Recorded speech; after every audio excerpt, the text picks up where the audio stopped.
E aí, galera, belezinha?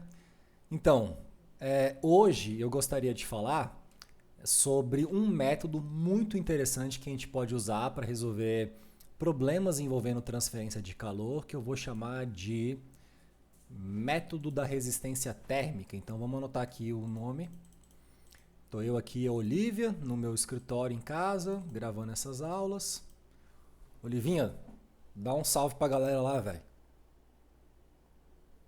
E aí, galera? Daqui a pouquinho ela fica entediada e vai pedir para abrir a porta. Mas até lá a gente pode falar alguma coisa. Então vamos com aqui com o título da aula de hoje.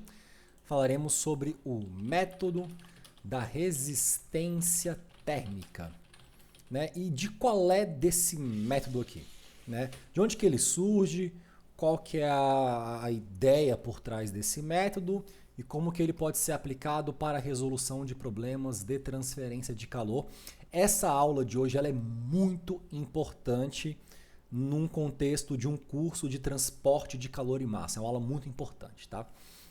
Talvez uma das aulas mais importantes do curso, assim, porque geralmente, né, esses cursos são aplicados em currículos de engenharia e o engenheiro ele quer resolver problema prático operacional. E esse método ele vai te viabilizar resolver muitos problemas interessantes, diferentes, partindo de uma abordagem comum. Então, de onde que ele surge, tá? Ele surge aqui da equação geral da condução. Vocês devem estar lembrados, eu dei duas aulas sobre isso, uma aula no qual eu deduzi essa equação, a outra no qual eu comentei sobre ela, interpretei e utilizei ela para resolver alguns problemas. A equação ela é dada, no caso mais geral, por ρCp dt igual a k laplaciano de t mais q ponto. Aqui massa específica, o ρ, o Cp é o calor específico, a pressão constante.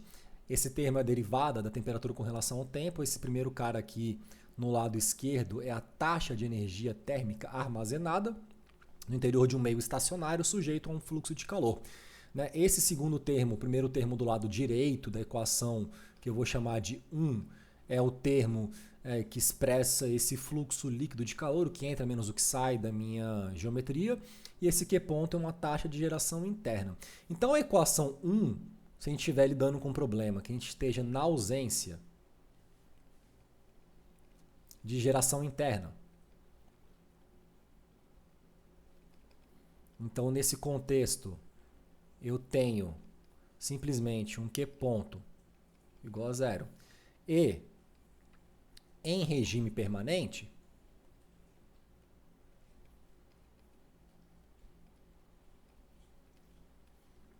eu teria então o dt igual a zero, porque regime permanente é isso, as coisas não variam no tempo. Sobre essas duas hipóteses restritivas, eu teria uma equação do tipo de Laplace, Laplaciano de t igual a zero. Seria o resultado da minha equação geral da condução de calor num contexto em que eu tivesse interessado em avaliar um problema em regime permanente e sem geração interna. Tá? Então vamos particularizar esse cara para um caso mais simples ainda, que é o caso 1D. Ou seja, um t que varia só em função de x. Nesse contexto, eu vou ter simplesmente d2t dx2 igual a zero. Isso aqui seria a minha equação diferencial que vai descrever a distribuição linear de temperatura na minha parede, sujeita a um gradiente. Então vamos fazer um desenho aqui para a coisa ficar mais clara. Imagina que eu tenho então, vamos pôr aqui de vermelho, melhor, vamos pôr de verde, que é uma cor bonita, a cor da esperança. Então imagina que você tem aqui uma parede, vamos pôr uma linha reta, né? Porque essa parede totalmente torta não vai ficar bonitinha. Então eu tenho aqui uma parede,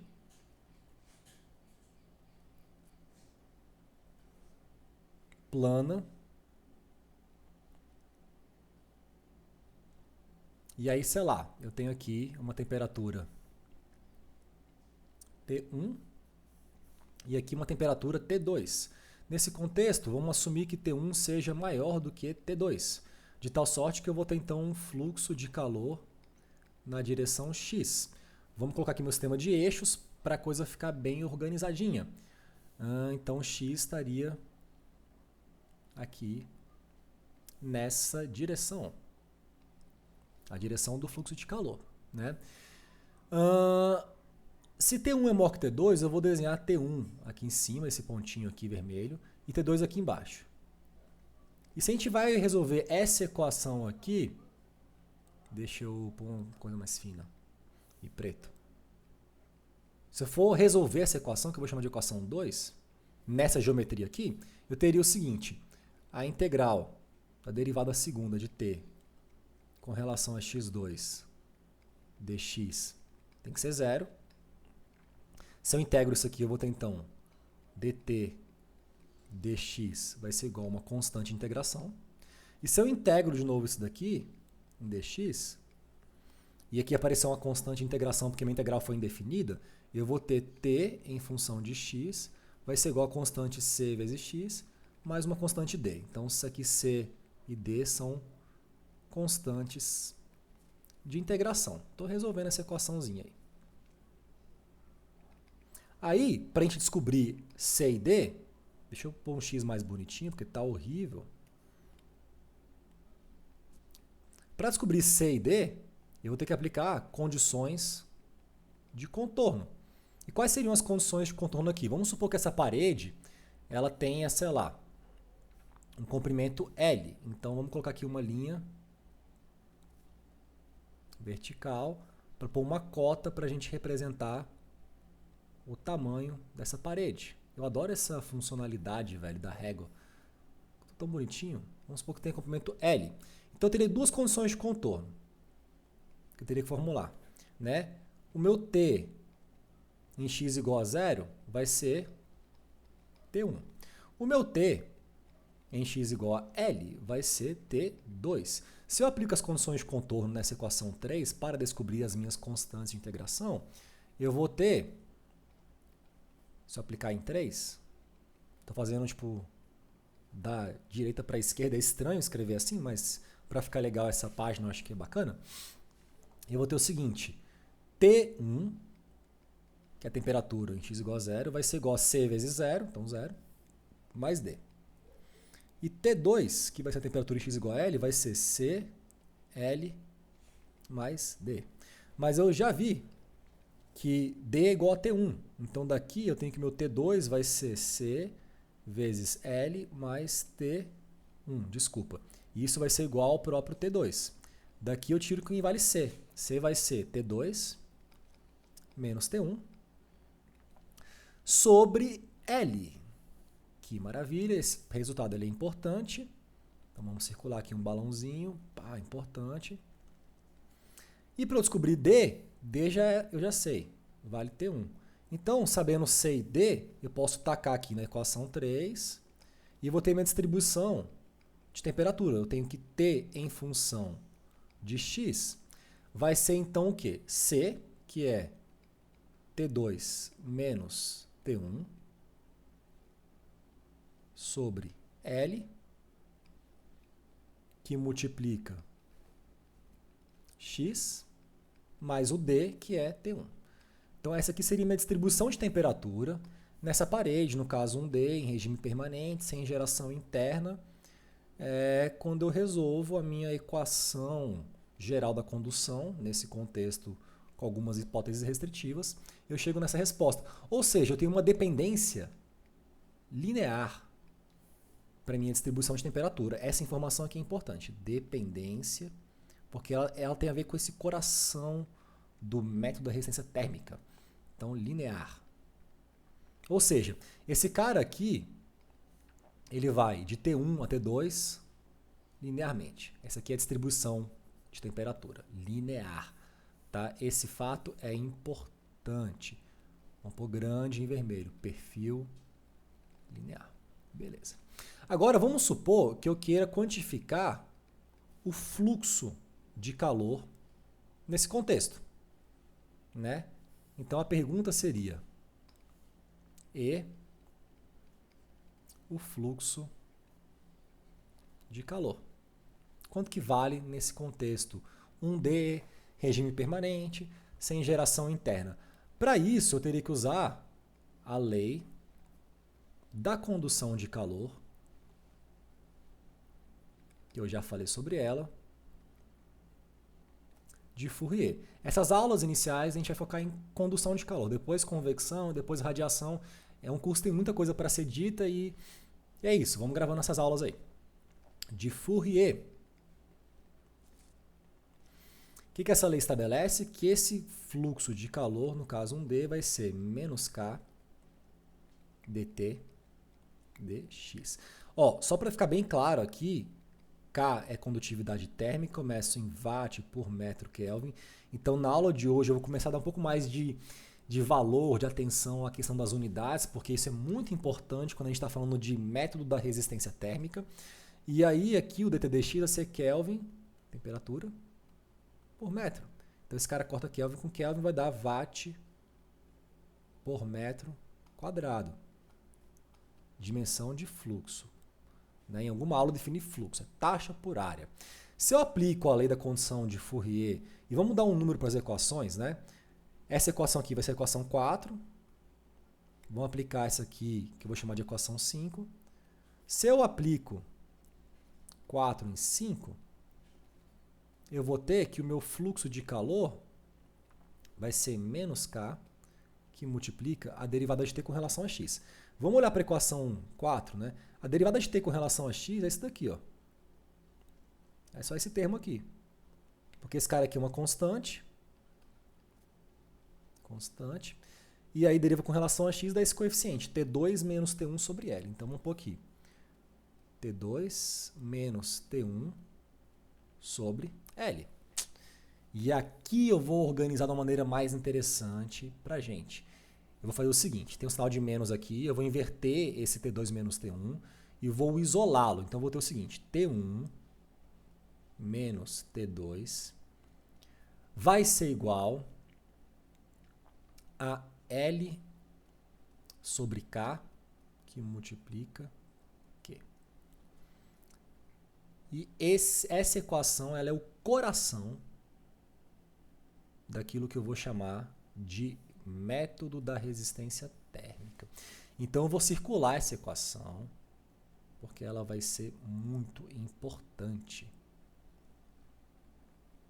Por que a gente concebe todo um método muito útil para a solução de problemas de transferência de calor,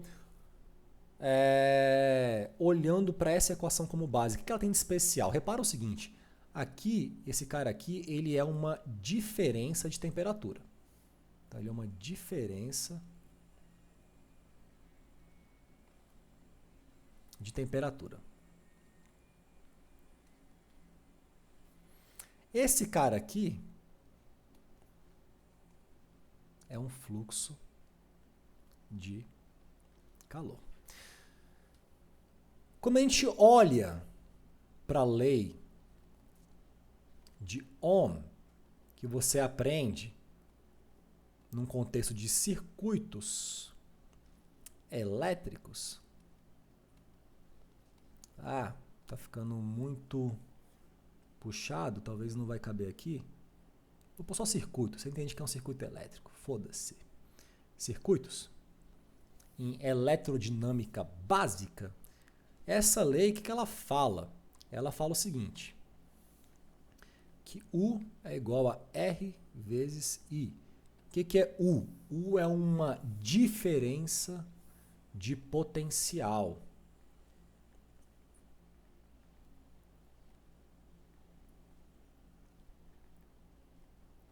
Esse cara aqui é a minha corrente elétrica. Isso aqui é a lei de Ohm, assim, para estabelecer a relação entre corrente, diferença de potencial, tensão e resistência num circuito resistivo, né? Corrente elétrica. Vamos pôr um L, vamos pôr um E melhor. Esse cara é uma resistência elétrica, no caso, né? Mas repara o seguinte, quando você tem um circuito, né, onde passa uma corrente através de um resistor, a diferença de potencial é, vamos dizer assim, a causa por trás da consequência, que é o surgimento de uma corrente elétrica. E essa corrente ela vai ter que fluir através de um meio que vai oferecer uma certa resistência à sua passagem. É assim que a gente entende a lei de Ohm. Quando a gente olha para essa equação aqui, que eu vou chamar de equação 6, a gente tem uma coisa muito parecida. A gente tem uma diferença de temperatura, que é a causa por trás da consequência, que é a passagem de um fluxo de calor através de um meio que vai oferecer uma certa resistência a essa passagem. Esse termo, espessura sobre condutividade térmica, a gente vai chamar de resistência térmica de condução. Então aqui é interessante a gente dar uma pausa para interpretar essa relação entre esses termos, né? Veja, esse cara aqui é a causa. Esse cara aqui é a causa. Esse cara aqui é a consequência. Tem uma diferença de potencial que vai gerar uma corrente. Então esse cara aqui também é uma consequência. Assim como é uma diferença de temperatura que vai gerar um fluxo de calor. Causa, consequência. Causa, consequência. Entre a causa e a consequência, eu tenho o quê? Eu tenho o meio. Eu tenho o meio. Então, do ponto de vista interpretativo, esses fenômenos são análogos.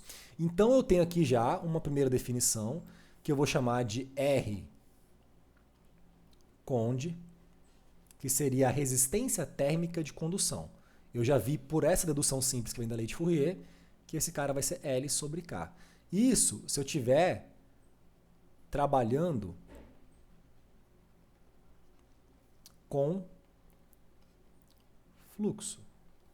Se eu estivesse trabalhando com taxa, o que eu faria? Vamos olhar para a equação 6. Se a gente pega a equação 6 e multiplica a equação 6 pela área de passagem desse cara, dos dois lados, eu vou ter... Não precisa nem ser dos dois lados, não. Vou multiplicar em cima e embaixo no lado direito, curto só. Eu teria T1 menos T2, beleza. E aqui eu tinha antes, vamos ver o que era, L sobre K vezes Q. Então era L sobre K vezes Q. Se eu multiplico aqui por A e divido por A, eu não estou mudando a equação, eu posso reorganizar esses caras como L sobre Ka, que multiplica Q vezes A. E aí esse Q vezes A, se esse cara aqui é fluxo, esse cara aqui é área, isso tudo aqui vai virar taxa. E eu vou chamar simplesmente de Q. Então, se eu estiver trabalhando com taxa, a minha expressão para a minha resistência de condução, ela muda. Isso aqui seria o R conde, ou a resistência de condução, quando eu estou trabalhando com taxa e não fluxo, tá? Mas é isso, assim, é a mesma coisa, só muda uma areazinha ali. O interessante disso é o seguinte, é que eu posso aplicar essa mesma concepção a qualquer tipo de problema que seja unidirecional 1D, mas que envolva não só condução, como convecção e até radiação. Então a coisa fica mais interessante ainda. Um exemplo disso começa com a tentativa da busca de uma resistência térmica de convecção, né? Isso parte de uma lei da física chamada lei do resfriamento de Newton, que é uma lei que a gente concebe para modelar fluxos convectivos, no qual Newton propôs uma coisa bem interessante. Ele propôs o seguinte: imagina, velho, que você tem aqui, velho, um escoamento qualquer. Então, que pá, um flow. E esse cara, ele incide sobre uma placa. Então, imagina que você tem aqui uma placa. Essa placa está quente, temperatura TS, da superfície da placa. E só um minuto, pessoal. Tô ocupado agora, diga. Tá, fala que eu já vou já. Tô gravando aula aqui em casa, então acontece das pessoas me chamarem para resolver treta. Vou continuar gravando aqui, depois eu vejo isso. Então tem aqui a placa, uma temperatura TS, tá aqui um escoamento. Esse cara tá uma temperatura T infinito, né, diferente de TS, e eu vou ter aqui, se TS for maior do que T infinito, um fluxo da placa para o meio. Aqui teria o meio. E esse cara vai fazer o quê? Esse flow. Ele vai pegar esse fluxo e ele vai convectar. Então vai surgir um coeficiente, um fluxo de calor por convecção, convectivo, que o Newton propôs que fosse modelado por uma lei muito simples, onde teria um coeficiente H que multiplicaria um TS menos T infinito.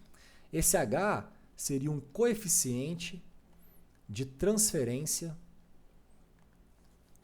de calor por convecção. E é isso que fala a lei do resfriamento de Newton. Então aqui equação 6, essa aqui seria a equação 7. Como que isso aqui se aplica num contexto de método da resistência térmica? Essa é uma pergunta pertinente. Como que isso aqui tem a ver? Bom, vocês já devem ter percebido que a própria expressão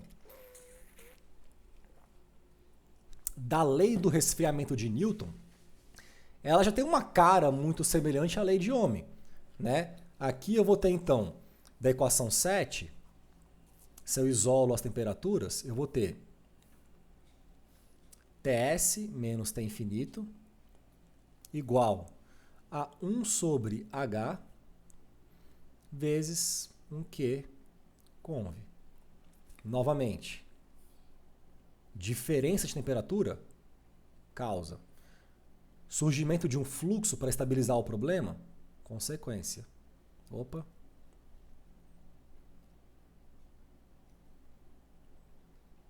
Consequência. E esse cara aqui é o meio. Então, esse cara aqui faria o papel do U na lei de Ohm, a diferença de temperatura é a diferença de potencial na analogia. Esse cara faria o papel da corrente, o fluxo de calor, que é uma velocidade de transferência de energia térmica, faria o papel da corrente, que é uma velocidade de movimento de carga elétrica, ampere é coulomb por segundo. E esse cara aqui seria a resistência de convecção, 1 sobre H. Se eu estiver lidando com fluxo. Façam o teste em casa. Essa resistência convectiva viraria 1 sobre HA se eu estiver lidando com taxa. E é isso, tenho já uma resistência de condução e de convecção. Num contexto de radiação, que eu vou explicar mais para frente em detalhes, a lei que a gente vai usar para modelar essa transferência vai ser a lei de Stefan-Boltzmann. Isso aqui vai ser discutido em maiores detalhes lá para frente. Mas vocês já viram algo sobre essa lei, no qual você vai ter a modelagem desse fluxo de calor por radiação, que vai acontecer se eu tiver, por exemplo, uma superfície qualquer aqui e outra superfície aqui, e esse cara está a temperatura... Melhor para ficar mais claro ainda, mais claro ainda, vamos pôr o seguinte. Imagina que tem uma superfície TS aqui, eu tenho aqui a vizinhança, uma temperatura Tvis, isso aqui seria a vizinhança. E se TS for maior do que a temperatura da vizinhança, esse cara vai emanar ondas de radiação térmica na forma de um fluxo radiativo que vai transferir energia térmica para as vizinhanças na forma de ondas, essa é a nossa modelagem física. E esse cara vai ser dado por uma constante sigma, que é a constante de Boltzmann. Uma constantezinha bem pequenininha, que vale 5, alguma coisinha, vezes 10 a menos 8. Então ela é bem pequenininha. Boltzmann. Isso aqui vai ser a emissividade do meio. Uma propriedade da superfície. Falaremos mais pra frente sobre propriedades radiantes da matéria, que é um assunto do caralho. E aqui eu teria uma diferença entre a temperatura da superfície a quarta menos a da vizinhança a quarta potência. E seria a lei de Stefan-Boltzmann. Aqui não fica muito óbvia de onde a gente poderia extrair uma resistência radiativa, mas o que a gente faz é modelar essa lei como se esse fluxo radiativo fosse equivalente a um fluxo, vamos apagar aqui, velho, convectivo, só que com coeficiente HR em vez do coeficiente H. Então, TS menos T vis. Então, a gente usa uma inspiração na lei do ressaltamento de Newton para propor um coeficiente radiativo análogo para simplificar a minha vida, a nossa vida, né, quando a gente estiver lidando com o método da resistência térmica. É claro que esse HR vai depender da própria temperatura, né, TS menos T vis. Em casa, façam o seguinte exercício. Tentem mostrar, por analogia, que esse HR, num contexto em que você esteja trabalhando com taxa, vai ser com fluxo, epsilon sigma TS a quarta menos T vis a quarta sobre TS menos T vis. Então é como se as próprias temperaturas da superfície do material da vizinhança definissem esse coeficiente radiativo análogo. E aí você teria, né, uma resistência de radiação que seria 1 sobre HR. Se você estiver lidando com fluxo, ou a tua resistência radiativa vai ser 1 sobre HRA se você estiver lidando com taxa. Beleza, agora a gente tem já todas as resistências possíveis dos 3 mecanismos físicos de transporte que a gente poderia usar na modelagem de problemas envolvendo esse método. Tem o R-conde, né, que é a resistência térmica de condução. Temos o R-conv, que é a resistência térmica de convecção, e o R-rad. Vamos fazer uma tabelinha para resumir aqui, para organizar? Vamos fazer o seguinte, ó. Se a gente estiver lidando com fluxo de calor, eu vou ter umas expressões, e se for taxa, eu vou ter outras expressões. Aqui eu teria condução, convecção e radiação. Então, cada um eu vou ter uma expressão diferente.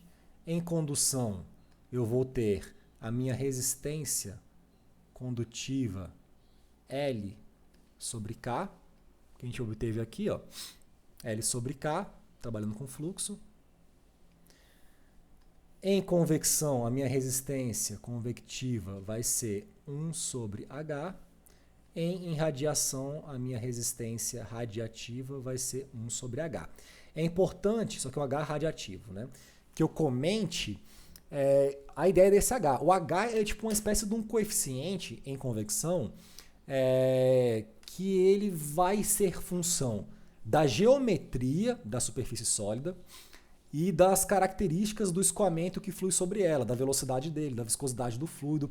Então, na verdade, o H é um rolê super, mega, hiper complexo. É complicado o H, né? Ele vai te dar um grau de medida da intensidade do processo convectivo. O quão bom o meu escoamento vai ser em convectar calor, em pegar calor e mandar ele embora.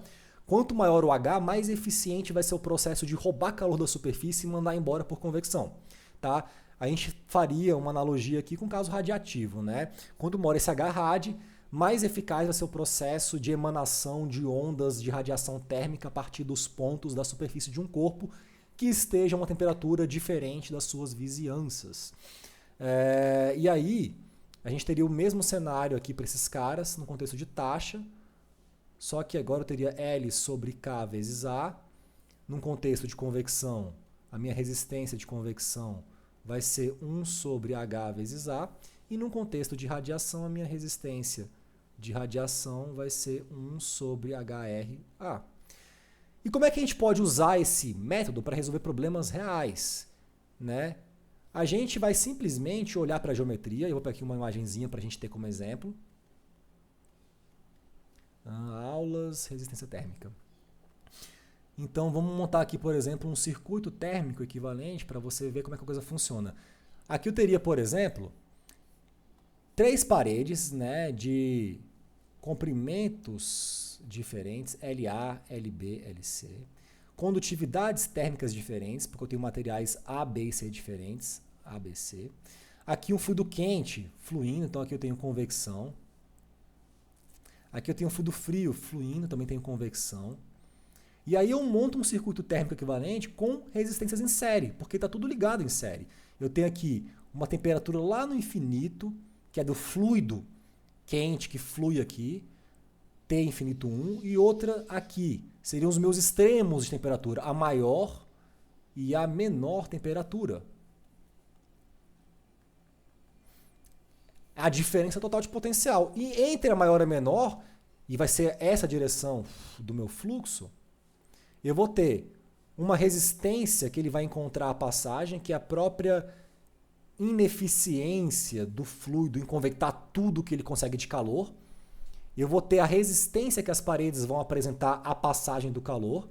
E eu vou ter aqui a resistência que esse escoamento vai enfrentar por não ser o cara mais eficiente que poderia ser para convectar calor. Então eu modelo esse cara como 1, 2, 3, 4, 5 resistências em série,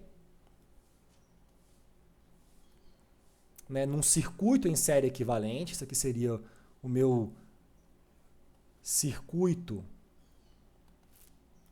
térmico equivalente. E tudo aquilo que vale para circuitos em série, no caso elétrico, vai valer para esse cara. Então aqui, por exemplo, a minha resistência total vai ser a soma das resistências individuais, e de 1 até 5, porque são 5 resistências, né? O meu fluxo total de calor é que nem a corrente, ele vai ser igual à diferença total de temperatura sobre a resistência total. Mas o interessante é que, assim como no caso elétrico, se está em série, a corrente que flui por qualquer resistor é a mesma. Então eu poderia tanto usar o circuito inteiro, quanto só pedaços específicos. Então eu poderia pegar, por exemplo, esse daqui, ó, esse nó aqui e esse nó aqui, T2 e T3, e falar que esse QX também seria igual a T2 menos T3, que é um pedaço do circuito, sobre a resistência de condução aqui. Se esse cara aqui é fluxo, eu olho minha tabelinha aqui, resistência de condução, L sobre K. Então, se eu estou só avaliando esse pedacinho específico do meu circuito, entre 2 e 3, eu vou usar só esse cara aqui, LB sobre KB. E eu posso usar todo esse raciocínio que se aplica a circuitos em série, equivalente para o caso térmico, para tentar resolver problemas de engenharia como se estivesse montando um quebra-cabeça. Eu vou montar o circuito, eu vou desenhar, aqui tem convecção, aqui tem radiação, aqui tem condução, vou desenhar um circuito equivalente e vou ver qual equacionamento eu posso fazer naquele circuito para descobrir aquelas informações que eu não tenho e que eu gostaria de ter em função daquelas que eu conheço. Vai ficar muito mais claro numa aula de exercício, mas por enquanto essa é a ideia do método. Assim como a gente tem uma questão em série, que é esse cara aqui, eu poderia ter um circuito também em paralelo. Como é que funcionaria um circuito em paralelo? Eu peguei aqui um exemplo. Paralelo. Se eu tivesse aqui, por exemplo, né, uma parede composta, que é um caso bem interessante aqui. Então eu tenho aqui material, uma parede 1, uma parede 2, uma parede 3, uma parede 4.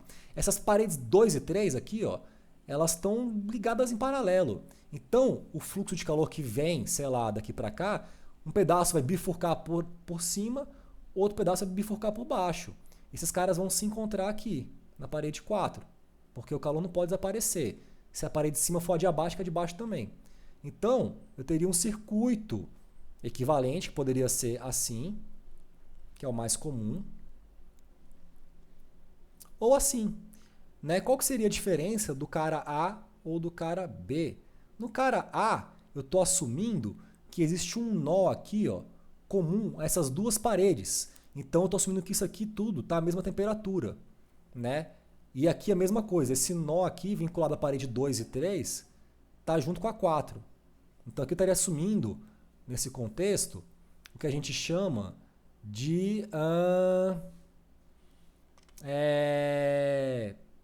parede normal ao fluxo isotérmica na junção. Acabei de inventar esse nome na real. Na junção porque são duas paredes que se juntam aqui no meio, né, e eu estou assumindo esse circuito.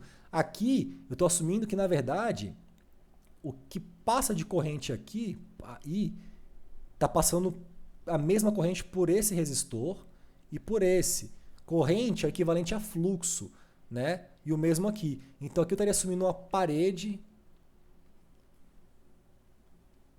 adiabática, porque aqui eu não tenho passagem de calor aqui, ó. Não tenho. Não tenho. Então adiabática na junção.